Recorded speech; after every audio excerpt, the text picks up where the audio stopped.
2016, 17, 18, 19, 20 ये YouTube India का एक ऐसा गोल्डन टाइम था जहाँ कंटेंट क्रिएशन में हमें टैलेंट और क्रिएटिविटी देखने को मिलती थी। क्रिएटर्स लाइक बीबी, आशीष, कैरी, हर्ष, अमित ये ऐसा कंटेंट डिलीवर कर रहे थे जिन्हें नेशनल लेवल पर एप्रिसिएशन मिलता था। लेकिन फिर ऐसा क्या हुआ कि 2024 में आके क्रिंज कंटेंट ने नेशनली पूरी तरह से हर जगह टेक ओवर कर लिया और टैलेंट, क्रिएटिविटी के नाम पर हमें मारपीट, वल्गैरिटी और थ्रेट सुनने को मिलती है। साथ ही इसकी वजह से कैसे पूरा यूथ खराब हो रहा है और कैसे इसकी शुरुआत हुई, आज हम इन सब चीजों के बारे में बात करने वाले हैं। क्रिंज एक टाइम पर इस शब्द का इस्तेमाल हार मान लेना, युद्ध में गिरना या झुक जाने के लिए यूज होता था, जिसका सिंपल मतलब था एम्बैरेसमेंट और शेम। लेकिन आज के समय में क्रिंज शब्द इंटरनेट पर किसी और ही चीज के लिए जाना जाता है और अब क्रिंज के साथ एक और शब्द भी जुड़ चुका है जिसे कहते हैं content. So cringe content simple भाषा में बोलूं तो एक ऐसा कंटेंट जो एम्बैरेसिंग हो, सोशली ऑकवर्ड हो या अनकंफर्टेबल हो, जिससे इन्फॉर्मेशन तो छोड़ो सही तरीके से एंटरटेनमेंट भी न मिल पाए। ये ऐसा कंटेंट है जिससे हम उसका इम्पैक्ट जाने बिना खुले में चला रहे हैं। वैसे तो क्रिंज कंटेंट हमेशा से हमारे बीच में रहा है। जहाँ पहले एक टाइम पर राजा महाराजा बंद कमरे में अकेले मुजरा देखते थे, वहीं कुछ टाइम बाद ब्लैक एंड व्हाइट मूवीज में हमें इसकी झलक देखने को मिली। लेकिन यहाँ तक चीजें कंट्रोल में थी, क्योंकि क्रिंज कंटेंट तेजी से जब वायरल हुआ जब खासकर इंडिया में एक ऐप ने एंट्री ली, टिकटॉक। 2017 में इस एप्लीकेशन ने इंडिया में एंट्री ली। उससे पहले बीबी, आशीष, कैरी, ट्रिगर्ड, मुंबई का निखिल, हर्ष, राउंड 12 और अमित बढ़ाना जैसे कुछ टैलेंटेड एंड लेजेंडरी क्रिएटर्स अपनी क्रिएटिविटी से लोगों को एंटरटेन किया करते थे। वहीं अब इस चाइनीज से अपने कंटेंट क्रिएशन का पूरा सीन चेंज कर दिया। जहां एक टाइम पर लोग लॉन्ग फॉर्म कंटेंट कंज्यूम करते थे, वहीं अब शॉर्ट फॉर्म वीडियोस कंज्यूम करने लग गए। जहां एक टाइम पर लोग क्रिएटिविटी को सपोर्ट करते थे, वहीं अब न्यूडिटी और सेक्सुअलिटी को। इस ऐप के पॉपुलर होने का मेन रीजन था हाईली एडिक्टिव कंटेंट एंड 15 से 30 सेकंड के एंटरटेनिंग शॉर्ट्स। और यहीं से किसी को नहीं पता था कि अब जो आगे होने वाला है वो बहुत ही डेंजरस है।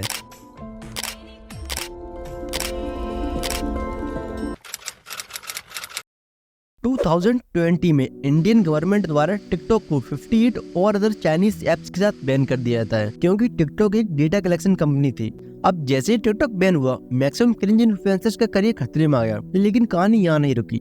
जैसे ही टिकटॉक बैन हुआ, इंस्टाग्राम ने रील्स और इवन यूट्यूब ने यूट्यूब शॉर्ट्स लॉन्च कर दिया। लॉकडाउन के टाइम में अब तक जो कंटेंट ऑडियंस को सिर्फ एक प्लेटफॉर्म दे रहा था, अब वही कंटेंट ऑडियंस को मल्टीपल प्लेटफॉर्म से मिलने लगी। और 2021 से वो टाइम शुरू हो गया जहाँ vulgar, offensive, misuse, over acting से भरी वीडियोस राइज करने लगी। एकदम से क्रिंज कंटेंट सिर्फ शॉर्ट्स वीडियोस में नहीं, लॉन्ग वीडियोस में भी काफी देखा जाने लगा। लॉन्ग वीडियोस में फेक प्रैंक्स और फेक व्लॉग्स कंटेंट फेमस हुआ और शॉर्ट्स में अनफिल्टर्ड कंटेंट। और तो आज के समय में बात तो यहाँ तक आ गई है कि कैरी बनाते जैसे क्रिएटर्स जिन्होंने इंडिया में यूट्यूब को फेमस किया, एक वेल एस्टेब्लिश्ड एम्पायर खुद के दम पर खड़ा किया, उनके हल्के फुल्के रोस्ट से ऑफेंड होकर कोई इंसान उन्हें धमकी दे देता है जस्ट बिकॉज उसके पास पावर है और अच्छी खासी बातचीत है। तो कैरी भाई एक रिक्वेस्ट समझ लो भाई के तौर पे या कुछ भी, कि मेरा पार्ट डिलीट करो और एक अपॉलॉजी की वीडियो डाल दो। पूरी सोशल मीडिया का गेम ऑडियंस पर डिपेंड है और इसी ऑडियंस की बेस पर एल्गोरिथम भी डिजाइन किया गया है। आई नो ये बात सबको पता है, लेकिन क्या आपको ये पता है कि किस तरह से बिना कुछ किए कुछ क्रिएटर्स महीने में हजारों नहीं लाखों में कमा रहे हैं। फॉर एग्जांपल हम रजत दलाल को ले लेते हैं। भाई पावर लिफ्टर है, जो बहुत अच्छी बात है, लेकिन इसी के साथ साथ भाई एक इन्फ्लुएंसर है जिनका काम होना चाहिए लोगों को सही तरीके से इन्फ्लुएंस करना। लेकिन नहीं, भाई एक ऐसे इन्फ्लुएंसर है जो गाड़ी चलाने के नाम पर ओवर स्पीडिंग करते हैं, बात करने के नाम पर गाली देते हैं, दोस्त लोग बुला रहे हैं, अरे दोस्त जाए तेरी माँ और आराम से समझाने के नाम पर मार पिटाई करते हैं। और अगर इन्हें कोई रैंडम रोस्ट कर दे या फिर कुछ इन पर जोक सिलेक्ट कर दे तो भाई धमकी दे देते हैं। अब ये बात शायद बहुत कम बंदों को पता होगा कि रजत दलाल उर्फ माइटी राजू कुछ इस तरह से पैसे कमाता है। सबसे पहले भाई किसी कंट्रोवर्सी सॉल्व कर देता है, उससे जैसे एंगेजमेंट बढ़ती है भाई ये गलत से आपका प्रमोशन कर देता है। फिर अगर कुछ टाइम बाद व्यूज डाउन चले जाते हैं तो सिंपल किसी न किसी तरह किसी भी रैंडम अपने से कम पावरफुल गरीब बंदे को व्यूज लेने के लिए पेल देते हैं। भाई कह रहा है जो ब्लॉग बनाया था उसको डिलीट कर दो। किसकी? वैसे तो आप मेरे भाई हो, पर मैगडी की हम तो ये बनाएंगे।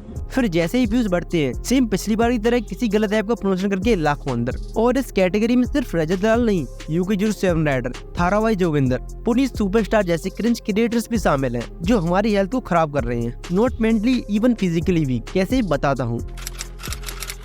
एक समय था जब 12वीं के बाद एक बच्चा डॉक्टर्स, इंजीनियर्स, लॉयर्स बनने के बारे में ख्वाब देखता था, लेकिन आज के समय में बच्चा इन्फ्लुएंसर बनने के बारे में सोचता है, जिसमें कोई प्रॉब्लम नहीं है क्योंकि कंटेंट क्रिएशन क्रिएटिविटी को दिखाता है। और ये और भी अच्छी बात है कि यूथ अपने पैशन को फॉलो कर रहा है। लेकिन प्रॉब्लम तब आ जाती है जब वही बच्चा UK07 राइटर्स जैसे क्रिएटर्स को देखता है जो ओवर स्पीडिंग और बेफालतू का शो ऑफ करते हैं, या रजत दलाल जैसे को देखता है जिनमें हद से ज्यादा टॉक्सिसिटी भरी हुई है, या थाराभाई जोगिंदर और पुलिस सुपरस्टार जैसे सो कॉल्ड क्रिएटर्स को देखता है जिनका काम सिर्फ धर्म के नाम पर व्यूज लेना है। वहीं अगर लड़की हो तो वो मेहनत करने की बजाय अपने क्लीवेज दिखा के व्यूज लेने की कोशिश करने लगती है, क्योंकि इंस्टाग्राम पर ऐसे हजारों वीडियोस देखिए उनका ये परसेप्शन ऐसा बन चुका है कि लड़कियां सिर्फ इसी तरह से व्यूज लेती हैं, जो कि बहुत ही ज्यादा प्रॉब्लमेटिक है क्योंकि इससे ना ऑडियंस की फिजिकल हेल्थ बल्कि मेंटल हेल्थ डिस्टर्ब हो रही है। Is the exact same chemical that makes us feel good when we smoke, when we drink, and when we gamble.